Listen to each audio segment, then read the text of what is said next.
Hello, hello. Welcome, everybody. Today is Black Friday, November Mm. 20th, Hello, hello. approximately What are you? 11:15 What are we a.m., buying? 4:15 p.m. UTC. Um, dude, I Black Friday is such a scam that I don't buy anything on Black Friday. The only Yeah, they thing, start the sales like 10 days early nowadays. it's not even that. Okay, working in retail for a long time when I was in my teens, I understood very well. I came to understand very well how they operate. Like let's take uh let's take Puma for instance, right? I worked at Puma for quite some time. Cozy, you know your avatar's not up, right? I know that I'm trying to configure it while I'm talking to Okay, This is thank not you. feeling good. you. He's sick. He is not feeling good right now. But I worked at Puma for some period of time, and they would have crazy sales in the city. Here we go. Throughout the year, and they would cycle these sales around. Some of them would be like a bunch of stuff 40% off. Like buy one get one 40% off. Uh, Buy five, for 100 when things are usually like $80 each, like shit like that. And so they'd run these types of promotions all year long. Then last quarter they wouldn't run anything like that. They would do like you know, buy one get one 15%, and like they'd still have a bunch of sales to make it seem like everything in the fucking store was on sale. But then come Black Friday, what they would do is they would remove like pretty much all existing sale prices. They would re price everything and then give you some like bullshit discount that is more expensive than the item would have been if you went and bought it 2 months before. So it's Yeah, like they it's would a have scam. had this, they would have had the item Makes already sense. marked as like 20% off, and then they would have had it on this like buy one get one 40% off sale.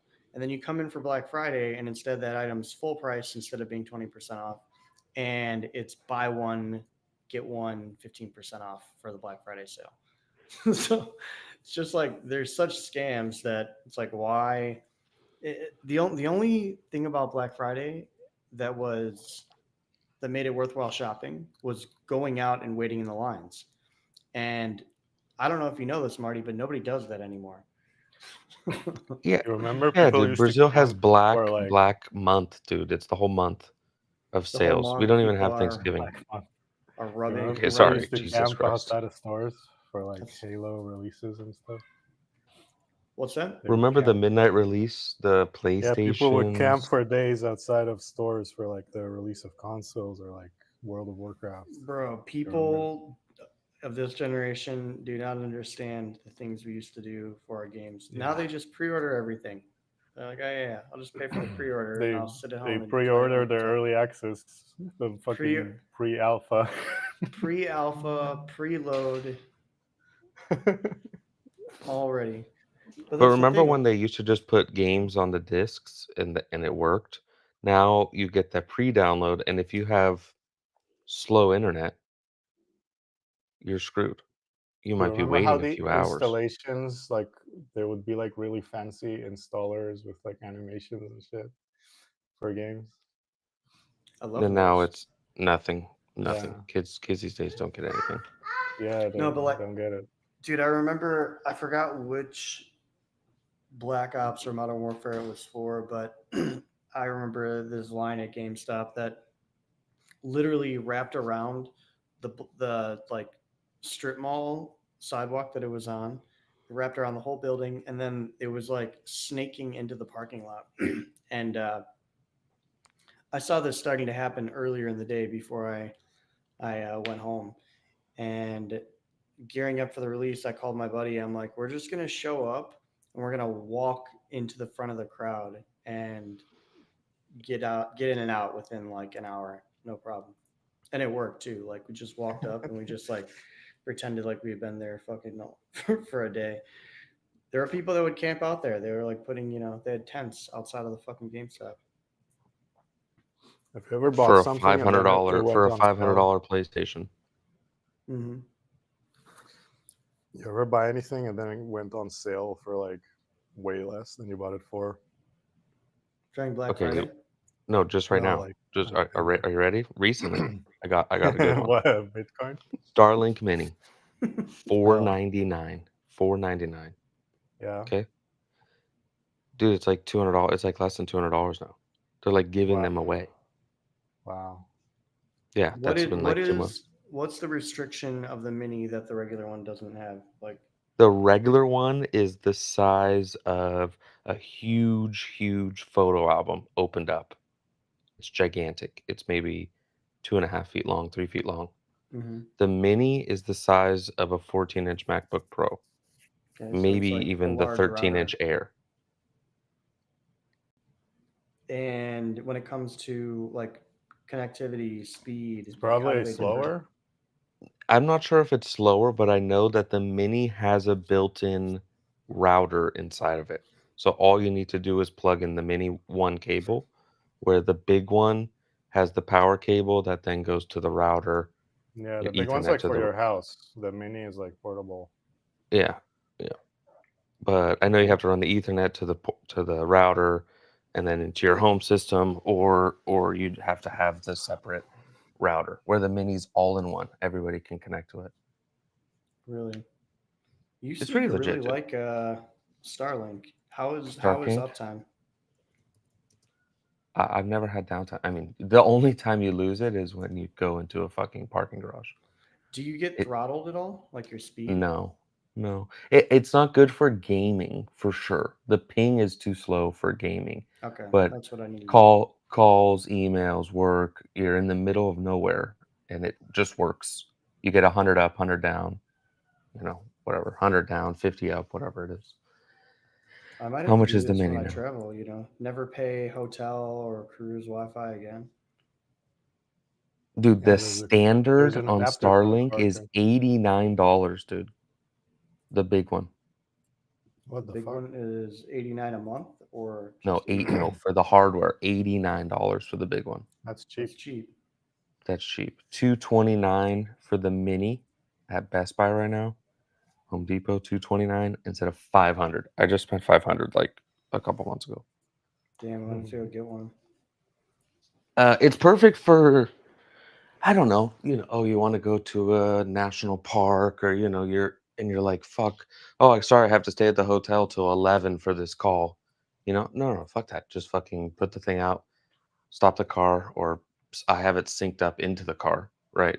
Suction cupped into the moonroof, and you can Nice. connect anywhere. It's definitely worth the cost I for very sure. much enjoy going to the zoo by where I live, and the shitty thing is that I can't ever go on the days that it's free for me because it's like one of the busiest meeting days, and I would literally just sit in my car to like take the meeting so that I could go walk around when I'm done. But there's no service there. It is like a fucking as soon as you drive into the parking lot, it's like a black box, like a giant Faraday cage that no signal gets in. Faraday tiger Faraday cage. Signal jammed. Well, for Mhm. the price that you pay for that you would pay for the zoo, you just pay for the roaming. They have Dude, one I that's 50 swear, bucks a month, 50 gigs, or the unlimited is expensive. I think it's like 100 something. some spots in America where like people are still living there, like suburbs, there's like no internet. Like why is it worse than like Serbia? Like I think it's on why is purpose, there no dude. I internet? think that they know that Like phones cause cancer. So I you was oh, just thinking about this, so they're okay? protecting us? Yeah, go to San Francisco, go to Stanford area, go to the Bay Area, the peninsula. Every tech company in the world is there. You would think that you would have 10 gigabyte down on your fucking phone. You can't even make a call, dude. You can't even load a web page. Like maybe they Man, know that Wi-Fi is safe and cellular is not because there's Wi-Fi everywhere. 10 gigs. But this is the true. cellular service is 0. They make you connect to their Wi-Fi. I figured it was just to control traffic. yeah, they want your data. Hmm. Dude, Wi-Fi, they act like it's like a scarce commodity. Like, oh, give me your name, your email, all that. Just fucking let us connect, dude. The whole city. Whatever happened to that, dude? Google was bidding these cities that it was just like Google-fi, the whole fucking city just had internet. Whatever happened to that, dude? It's a good question. We need that. We need that back for sure. What happened to Google Fi cities? No, Google-fi is the phone. Google Wi-Fi cities. I remember they were like bidding. It's not fiber. It's like Google Wi-Fi. Yeah. Anyways, Municipal wireless you network. should just We have should to get walk around the deployed. city and connect. See, I'd never heard of this, but you being a fucking California boy, Yeah, he's got all the it was Alpine. funded by Google and installed primary on city light posts in Mountain View. The service was intended to be free until 2010, but Google shut down the original network on May of 2014 at its Mountain View base. The network's decline was attributed to issues such as video streaming, saturating its capacity, leading to performance problems. As of No. 2009, the network served over 16,000 users monthly and handled over 500 gigabytes of data daily, covering approximately 95% of the city's 12 square mile area using over 500 Tropos network Metro Mesh routers. The city no longer has access to the network, and the exact cause of its failure remains unknown. There's no indication that Google Wi-Fi has been revived or expanded. So it's been dead for some time. It's been dead for a decade, but that's the best fucking option. You go to these the stadiums, right? And it's sponsored by some wireless carrier, and the whole stadium has Wi-Fi to post, the clips and social media. It makes the experience better. Like I'm all there for, concerts and putting your phone away and all that, but like sometimes you just want to be connected, and when there's no possibility, or there's 80,000 people and it jams the network, you're like, guys, we're in the fucking 2025. We need to really, really figure this out. We shouldn't have dial-up anymore, dude. Yeah, we shouldn't have dial-up. But the other thing is that we have our ability to wait for information has shortened our attention span, and not even just our attention span. It's like our standard for Our expectations. standard wait time. Of it literally is. It's our expectation standard of like how fast information should be given to us has caused us to be impatient, because like if you think about how long it took for you to load a web page back in, I don't know, Marty, let's say 20 years ago, when you first Minutes, reached your cell phone. minutes. Yeah, dude, you would type in the web page, and then like the indication that it was going to load was that like you could see some things. It was like you could see the header start to show up. And Remember you're like, okay. when images would load like a little bit by every Yeah, second, yeah, like like the a little bit pixels of the line by image line. would load. Yeah, So good, it's dude. delayed gratification. Mm-hmm. Yeah, so I think that's the bigger problem. It's not like how slow things are. It's really that they're exponentially faster than they used to be. But our expectation for how fast they should be, because of how fast we know it can be, is causes us to be very, very irritable. Yeah, people don't know how to read either. If they learn anything about like history or any subject, it's because the algorithm decided to feed them a few shorts about that topic. Nobody reads a fucking book And anymore, dude.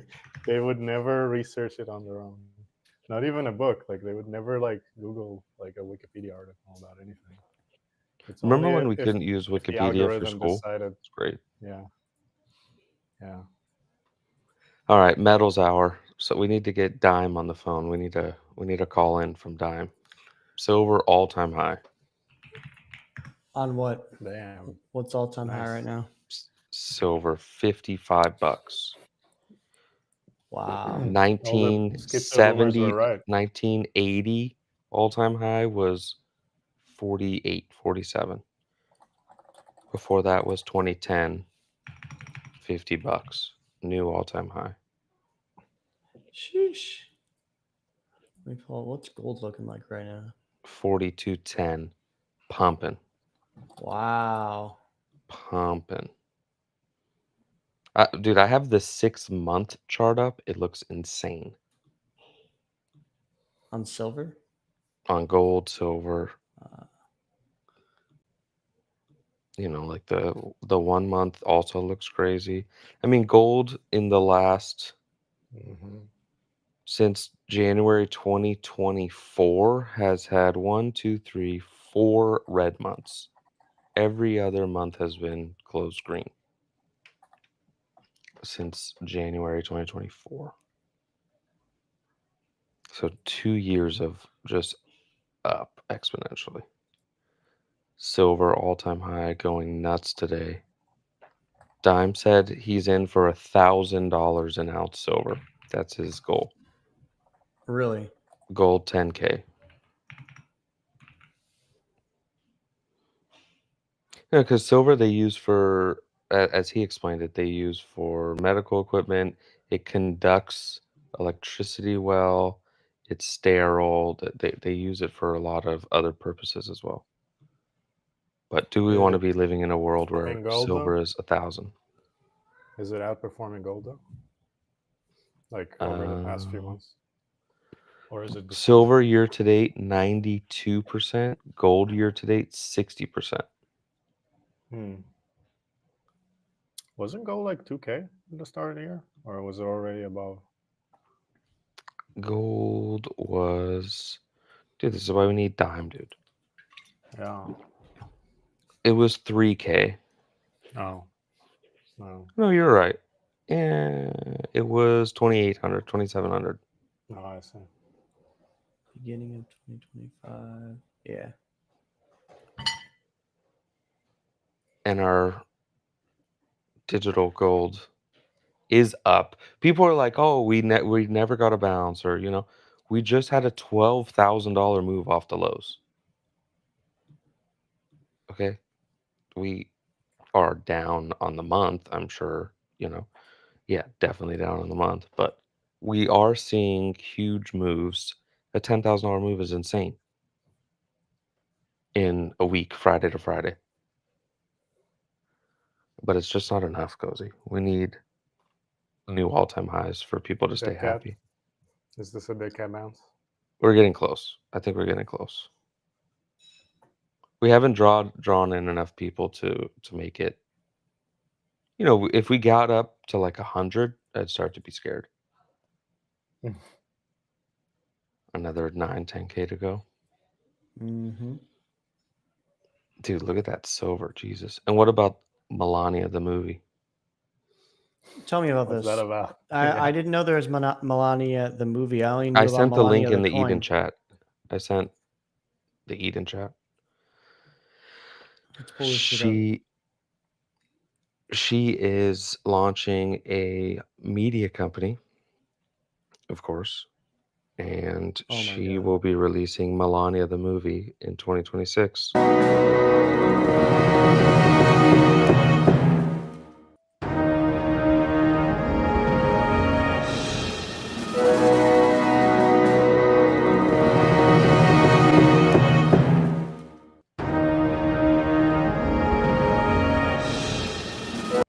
that Wow. it?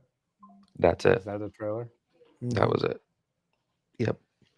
So what was that? 2026. Well, she's barely Jan- getting views. Look at that. 200K. 200K. And how many people follow her? Millions, right? 3.9 million. Yeah. Yeah, that's crazy. Why is her engagement so low? Nikita messing with the algorithm. It's working as Yeah. intended. At least that guy who keeps posting the same exact video every day for like 5 times, he should still get millions of views. My buddy has a theory. So if you go check your amount of verified users is around 30%, 29, 30, 31. it seems to be everybody's verified follower count is 30%. So his new conspiracy is that Twitter is controlling the bots and they're letting them follow people and comment Yeah, and things I mean, on purpose to keep engagement up because it's yeah, actually not that many I users. figure that's what they're doing for some of the streams and spaces. Oh yeah, right. You can just buy views, right? No, but like Elon is doing it manually because they're Mhm. such like a certain type of person. Well, if you're listening, Elon, could you push some of that engagement our way? No, my Yeah. engagement's down 20% week over week, and the whole week I've just been talking shit about Nikita on the timeline. That's probably why. Yeah, for sure. The whole week. They're nuking us everywhere. Even here. Even right here. All right, and then we got, what else do we got? We have We got Gold Hour. Oh, Mega ETH. Tell us about the little Mega ETH. So So go ahead, Jensen.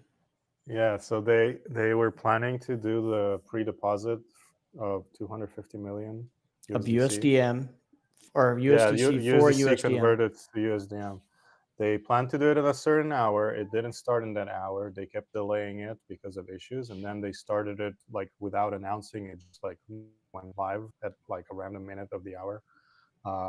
It filled within like a few seconds, I guess. Some people put in like millions or like tens of millions for a few. Then they wanted to open it again for more people. They signed some multi-sig transaction. All four of them signed. So basically, anybody, regardless of being on the multi-sig or not, any wallet could have enabled it after that. And then someone called Chud.eth like opened it without them meaning to.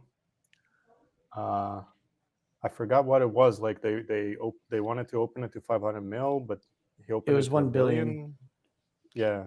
No, it was 250 mil, and then they were gonna raise it to $1 billion. And because when they did the 250 mil, there was an issue with them deploying the contract or something, or an issue with, you know what it was? There was an issue with an API on Sonar's end, and that caused issue for depositors. Once that got sorted out, it filled up like immediately, like the next minute that it was live. So they felt bad about that because, obviously there were a lot of people trying to get in. Yeah. There's a mess up with like an API, so no one can deposit, meaning those who would have deposited, first technically didn't get to deposit first. It was, a game probably at that point of bots. Yeah, and people were and waiting for randoms. an announcement that it's gonna be fixed or whatever, and it's gonna start again, but they just opened it randomly. Yeah, so the 250 million fills up right away. So they go, okay, we're going to raise it to 1 billion. That way there should be enough space for everyone to deposit if they wanted to. Let's draft some comms around this. They made an announcement. They were going to get some other, comms ready around it. They get the transaction queued up. So all four of the signers needed to execute signed. And then once you do that, anyone can execute the transaction. Like once a multi-sig transaction through Safe has all the required signatures, anyone can execute. So that's what happened. Then What do you Chud, mean? Anybody, like a random, could execute it? yeah. I mean, that's Oh, just Jesus how Christ. multi-sig transaction After they all signed it already, because they all signed it. signs. If it has the required amount of signatures, it can be executed by anyone. So that's what happened. They all had the signatures there. It was queued up. They were going to make an announcement in like 30 to 35 minutes, or they had made an announcement that this would happen in 30 to 35 minutes. And instead, because it was queued, Chud took it upon himself to. Fucking Chud. Jesus. So the caps get lifted again, at a time not planned by the team and not expected by the people wanting to get in. It then fills up, and they pause it at 500 mil. Like they raised it to 500, or they queued a transaction to cap it at 500, executed that, and then they made an announcement saying they were going to keep it frozen and figure out what they're going to do. So then they came back, was it yesterday? And gave their kind of next steps. They said they decided to return all funds raised from the pre-deposit bridge. So the execution was sloppy and expectations weren't aligned with their goals of preloading collateral to guarantee one-to-one USDM conversions at mainnet. How the decision will impact you. Depositor contributors will not be forgotten. All comms, however, need to follow compliance standards, i.e., we must adhere to best practices in our disclosure at this juncture. The refund process requires a new smart contract currently under audit. Refunds shortly after. USDM is integral to the Mega ETH economy and will be supported by many frontier applications. For this reason, they will reopen the USDC to USDM conversion bridge ahead of their mainnet to deepen liquidity, easing user onboarding prior to launch. So TLDR, resetting expectations, giving everyone their money back. Can't say more because of legal. It'll come back before mainnet for function instead of APR. So not looking good. Not gonna make it. Yeah. So what are the next steps for launch for them? Did they put out a timeline? Do we know? I think it was No. January. It was like estimated. I don't think there's any hard time. But I mean, I'm trying to be nice. Like, I'm still gonna go on Mega ETH, but come on. And I already Do had better. like a bit of a sour taste from the way they did the allocations. But whatever, we'll forget about that. But at least now we know Monad is out, and Monad. that's Monad. It's Monad. Monads, and It's where Monads. that was kind of. I mean, I'm not seeing anything worth the hype yet. Maybe soon, maybe not. Once I saw the Halloween costumes, I shorted that shit. In terms of trench activity, like as soon as Monad launched, the Solana trenches kind of went back to life. Really? Yeah, there's like random shit meme coins from like months ago are like up a lot, kind of from the. I mean, compared to the past few months, things are up a lot, but it's like nothing compared to the peak in terms of activity. But still. How are the Monad trenches? Fucking it's like a couple of things, Molenduck, they're like their main mascot. Mm-hmm. I figured that would be a coin that like could at least do something. It went to like 1 mil and then just nuked to 0. Jesus. Then there was another one that did like even less than that, and the pump fund of Monad is like pretty low activity, like it's very low activity. So 0 And is it's what like you're saying. everything is, when there's like a new chain and the chain is like green, then all the Mhm. coins are gonna be fucking green. Like it's that kind of thing. Like every single coin has like a Monad theme, whereas on Solana, people at this point are just doing whatever coin they want. Yeah. And on mainnet Ethereum, people just do whatever. They're not doing like Ethereum themed coins. But when it's like a niche chain, it's all the same fucking colors as the logo. Yeah, dude. That was what I was talking about with the Barra stuff. Let's see. Yeah. I can't see any comments. That like it's hard to have. Now, I'm not saying this is the case for Monad, but because the ecosystem itself isn't like participating in this meta meme in a way. Like it'd be like if everyone used the Monad Monad's Monads. mascot in some way on Monad. That is like what Barra projects did on Barra Chain. Like, you can't inherit if you're going to inherit the UI and kind of the vibe and aesthetic. That's one thing. But when you start like theming everything, it gets tiring like very fast. Like people aren't going to take it as seriously, right? It doesn't seem like a project that launched there for all of the benefits of launching there, like all the technical benefits. It seems like a project that launched there to try to acquire volume TVL from hype taking place. And with Barra, it was just the like nobody knew what was a serious project or not because there is everything's like Barra something, honey this, like okay, like where's the real money market? You know, like Yeah. where's the real protocol? I don't want Dude, to trade on this is on like honey chain tree. theory. Like as soon as a chain gets a few coins that are not themed after the chain itself, that means there is real adoption going on. Yeah, there needs to be projects and tokens with normal names not associated Yeah, to the chain itself. yeah. Like the first coin on Arbitrum was Arbitrum Doge, but Arbitrum has branched away from that since then. There's like all kinds of projects and have been. Yeah, there's RB Doge, and then well, the thing is like very quickly back then. I think it was like a different landscape too, so a little bit different because in the L2 space, it was really just you chose if you were gonna plan an L2, you had to choose between Optimism or Arbitrum, and personally, I think that it was much easier to deploy a new token to get your project started up to get support doing that on Arbitrum than it was on Optimism back in the early days.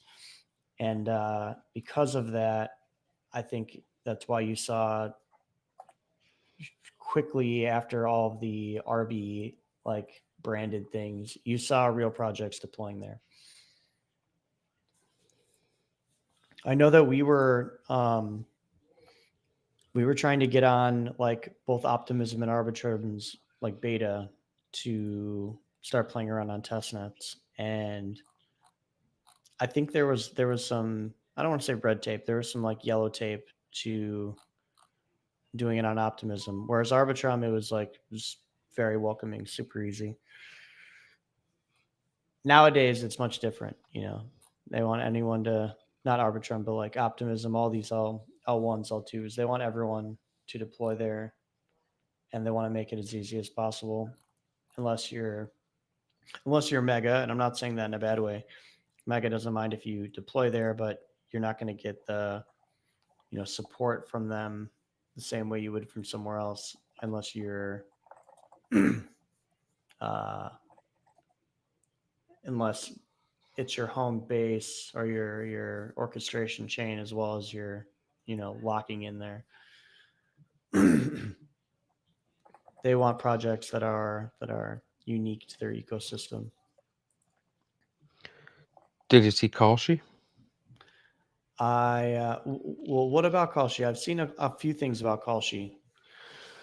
They got hit with a huge lawsuit that basically says that they have internal market makers Yeah. trading against retail. Yeah.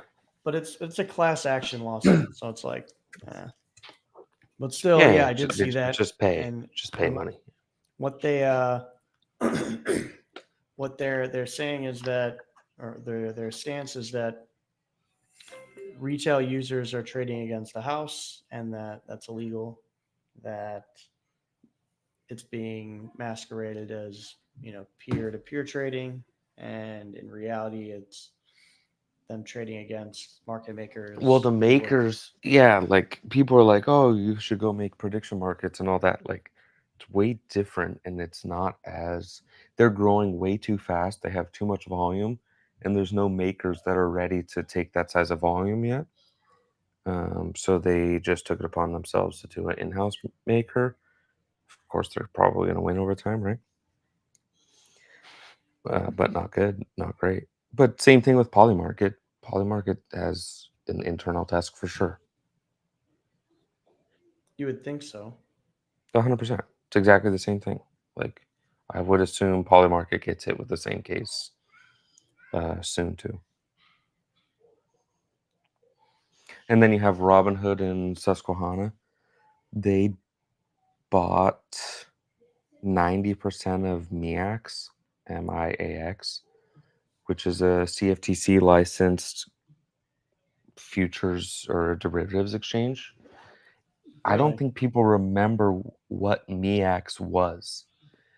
MIAX was Ledger X before, and Ledger X was FTX US.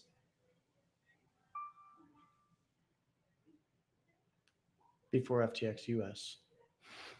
Ledger X was FTX US's like options and derivatives platform for institutional traders. So Ledger X turned to MIAX, and nobody fucking traded it. But they're one of the only people with the license in America of that caliber. So there's of course there's no users, but the license is worth something. So Robinhood and Susquehanna took majority stake, 90% in MIAX, leaving 10% left. It's a designated contract maker to offer futures and derivatives, and a clearinghouse for prediction markets in the future. So they're taking it upon themselves to go buy the infra, go buy the companies with the licenses, and keep retail gambling. Bye bye, Kalshi. I think so. Probably. Like, just depends, right? Depends on who sticks. I think Polymarket is more global. I think, or Did maybe you see they've that war map tried to thing say they they're have? global. Fucking something. The what? What is it? They have like a map. I forgot what the website's called, but a map for betting on how the front line moves in the Ukraine war. And it's like some fucking Jesus GPS Christ. map with like really high details. It's insane. Jesus. Yeah, find that shit for me. Yeah, let me look. I saw another pretty wild acquisition from some old friends of mine, Exodus Movement. They have a $175 million agreement to acquire a W3C There, Corp. look at this. Pull it up. Dude, it's like a video game. Deep State Live's Ukraine war map is now draped directly onto the globe, live and synced with Polymarket. Shaded Jesus control Christ. zones, shifting front lines, Russian, Belarusian unit icons, and direction of attack arrows, all sitting under your markets and OSINT in near real time. These Ukrainian geomarkets confuse people constantly. Is it the city limits, the oblast, enter versus capture all of? Now, when you hover a market, we draw the exact area of operation it resolves on and spell out the rule in plain English. No more rule debates. No more guessing what actually settles. The only way to monitor the situation. Bro, this is actually pretty crazy. Yeah, it's pretty nuts. Yeah.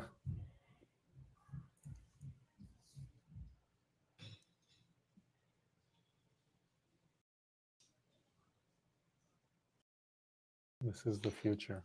Yeah, that's insane. It's like Black Mirror.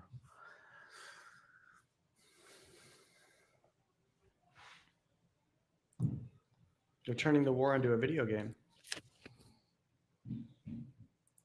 A gambling video game. Kalshi is at 60% chance Bitcoin hits 100K again this year. That's pretty easy.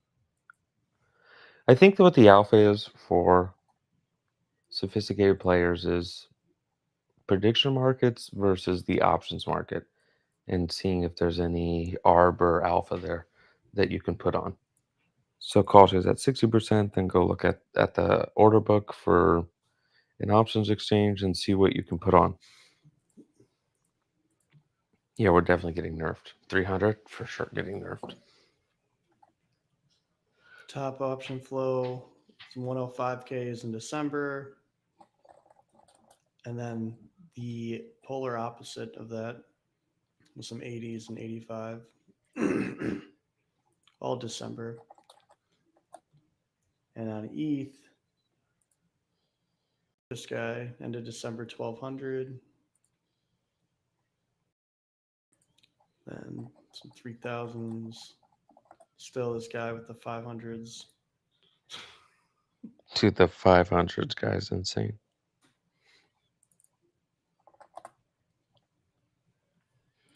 And then you have the Tom Lee guy still going on. Now he's at the bottom. He's like, well, ETH could go to 2,600 or something. Like, just bear pose at the bottom. It could. Just putting it out there. Yeah, as it's in free fall, it could. It could. So yeah, I was saying this other acquisition that happened. Which one? W3C, $175 million acquisition deal. Gives Exodus meaningful card issuing scale that could drive long-term growth. Acquisition brings a largely non-crypto client base, giving Exodus a clear path into mainstream fintech. So let's see. This acquisition allows them to become the first major self-custody wallet provider with an end-to-end payment stack. Let's see, it brings card issuer banks and payment processor Monavate under Exodus' umbrella, would extend the company's reach from wallets and custody into issuing, processing, and settlement. Benchmark said the deal also gives Exodus regulated infrastructure, stablecoin payment rails, and global licensing relationships across the US, UK, and EU. Their revenue today, so this is actually pretty bullish for them. Their revenue today is 100% tied to two things. They have this wrong as someone who knows them very intimately. They have, it is in a way all tied to swaps, but they have two different ways that they make revenue. One is just buy fees on the swaps. Like they essentially get affiliate fees for providing order flow to these different exchanges. And then the other way is that through working with non-custodial exchanges, because their pair allocation system is so robust, and it is like they were one of the first aggregator of aggregators, and they have, I want to say you can probably trade more pairs there than anywhere else because they plug into a ton of centralized exchanges as well as dexes. But so they will package and sell order flow to their to actually the inventory sources. So like, let's say they're working with a non-custodial exchange, and that exchange obviously wants the volume because they make fees off of the volume. What Exodus will do is say, I will give you priority on these pairs for X amount a month. And all of the partners then bid like on this auction package. So then for the next month, for that month, they pay them, up front, let's say like 20K. And on top of that, then they make money from whatever like fees come in. So it's all related to swaps, but I know that they have like a few other ways that they are taking in revenue. It's not just straight on fees. The other thing is like they have their white label wallet that they've shopped around. I think Magic Eden built their wallet off of who work with Exodus to build out their wallet. They have that. Then they have a white label swap solution where you can, get their infrastructure, but mask it however you want. So they have a few things, but this will drive them revenue outside of just making money on swaps. What do they say this one's making? So banks bring steadier income streams such as interchange, recurring issuance, and payment processing fees. Management expects the acquired business to generate 35 to 40 million of revenue next year with 45 to 55% gross margins. Benchmark highlighted card issuance as the key metric once the deal closes. Monavate has issued roughly 5 million cards, and the combined platform could support up to 50 million, which would help Exodus expand beyond crypto native users into mainstream retail payments. A larger card base would translate into higher transaction volume and more predictable fintech style revenue. The note also pointed to strategic fit. Exodus recently bought Latin America focused stablecoin payment startup Grateful, giving it both merchant and consumer rails ahead of integrating W3C. The acquisition will be funded with cash and Exodus's Bitcoin backed credit line with Galaxy Digital.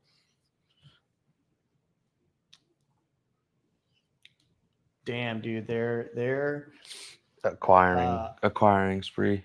yeah, but their stock got shreked. I think I sold it in the 30s, like 33, 35 or something, like What is it now?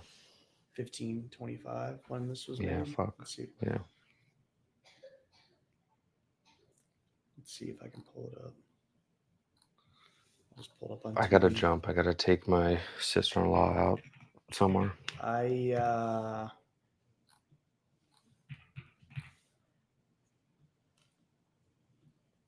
It's trading at Monday. 16.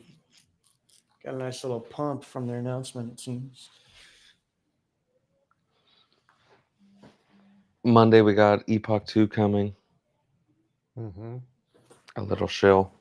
I gotta jump. We'll see you Monday. Last Adios, 2 amigos. days for stage 1. Yeah, we can cover that real quick. So before we hop off,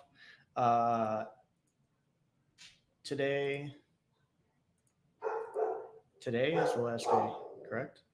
So last 2 There days. should be 2 more days. Yeah. Okay, 2 more days of Epoch 1. Monday we'll go live with Epoch 2.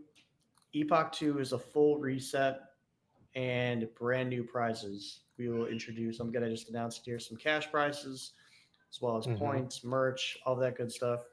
You heard it here first. If you have not gone to Cayenne yet, go to alpha.cayenne.blue, connect a wallet. You will be automatically given 250,000 USDC in testnet USDC tokens, and you are free to then trade on the platform. You can play around with the perps, play around with options, play around with combos. You can put RFQ orders in. The platform is, I'd say, at 85% feature completeness of what you'll see on mainnet launch. The one thing I will advise everyone to do is, I'm going to show this. I'm going to showcase it real quick. Give you a little walkthrough, so you don't mess this up. But turn on one-click trading. Your experience will be unbelievably smooth once you do that. Yeah, go to settings and click one-click trading, sign that, So and I'm then in here. everything will be smooth. You're Go not to sharing portfolio. the screen, I think. Oh, yeah, okay. Let me share that.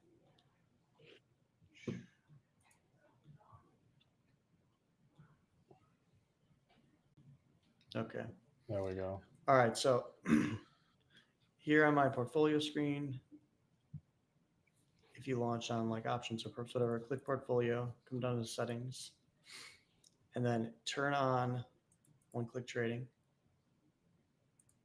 You'll have to sign once here, turn off order confirmation, and boom, you will now have an unbelievably smooth experience.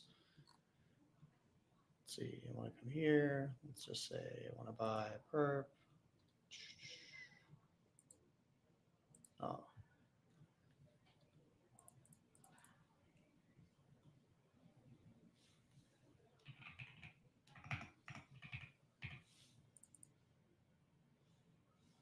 Oh, I'm on RFQ.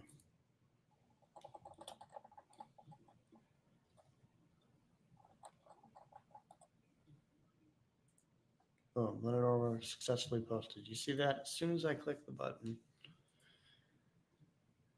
I come in here.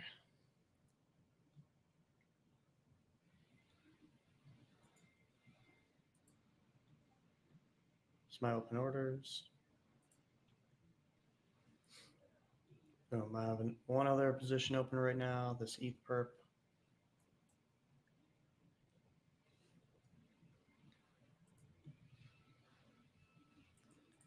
So easy, you see? On the BTC, same thing.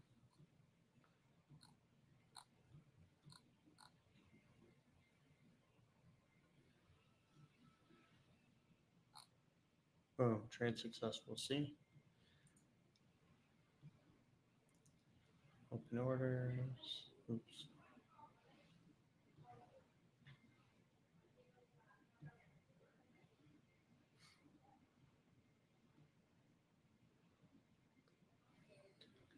BTC perp. Boom, right there. So you can see with the one-click trading enabled, there is no signing. There's no pop-ups. There's no nothing. You can come over here on the combo page if I want to put together, all these right here. Select Mhm. that 90, 92.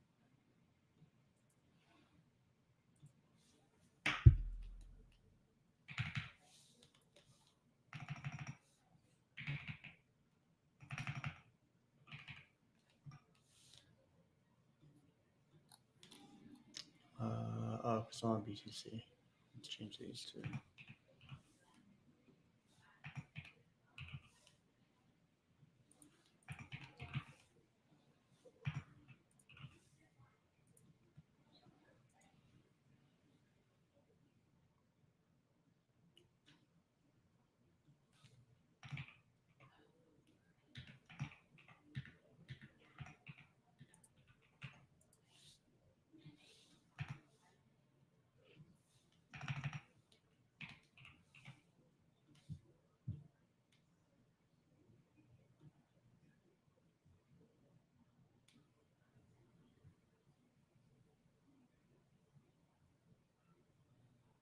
Why won't you?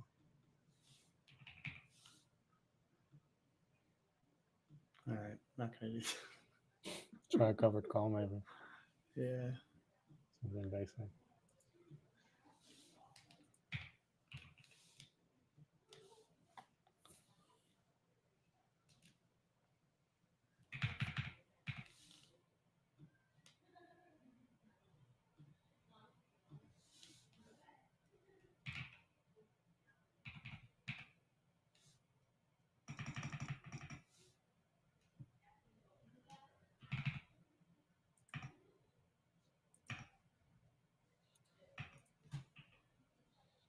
$1 is too high.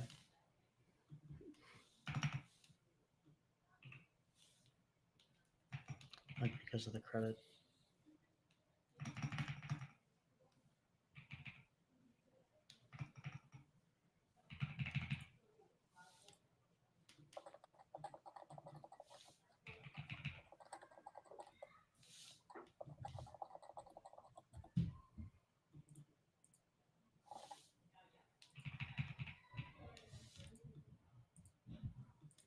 Doesn't want to let me do it. I wonder if there's a problem right now.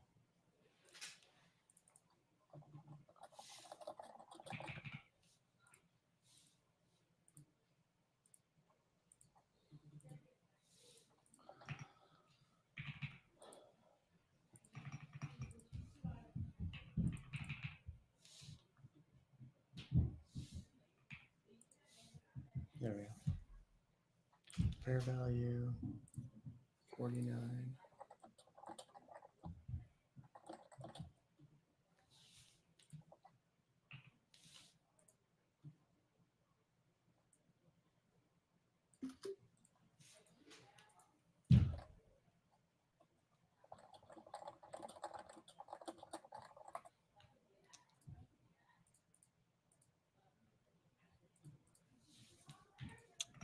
Might be a problem right now. It's my slippage. See, I got to go through. I was having to mess with my with the credit because of the slippage that I have set.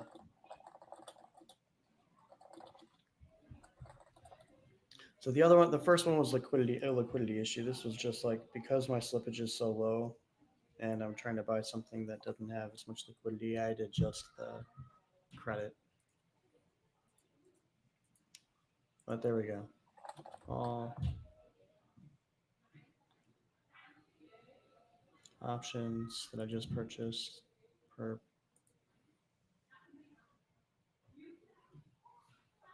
separated by options, perps. I go to ETH, my perp, my open order. More to my portfolio. Here's all of my positions that you can find here. All of my roll risk and expiry Greeks for my positions.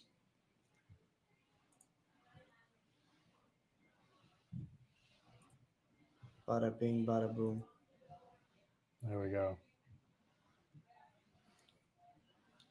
Come play around. Come have some fun. Let us know any feedback, any questions you have. You run into any issues. If you run into something like that, like I just did on stream, and you have questions on how to get your order filled, like reach out. Yeah, A lot of click times all the it'll tell buttons. you when I had the error, it told me right in the error what it was. It told me that it was my slippage. So that's why I adjusted the credit and got it to go through. Just click all the Um, buttons and then see if anything goes wrong. As Denton said, there's 2 more days to trade during Epoch 1 to get a chance to earn some crystals and some other prizes. And then Epoch 2 will start Monday. We'll have an announcement this weekend going out to give everyone some more information on details with Epoch 2. Yep. Enjoy the rest of your weekend. Hope our burgers enjoyed their turkey day for our Euros. Enjoy the pictures of oversized fried turkeys. And we will see you back on Monday. Yep. Adios, pimps.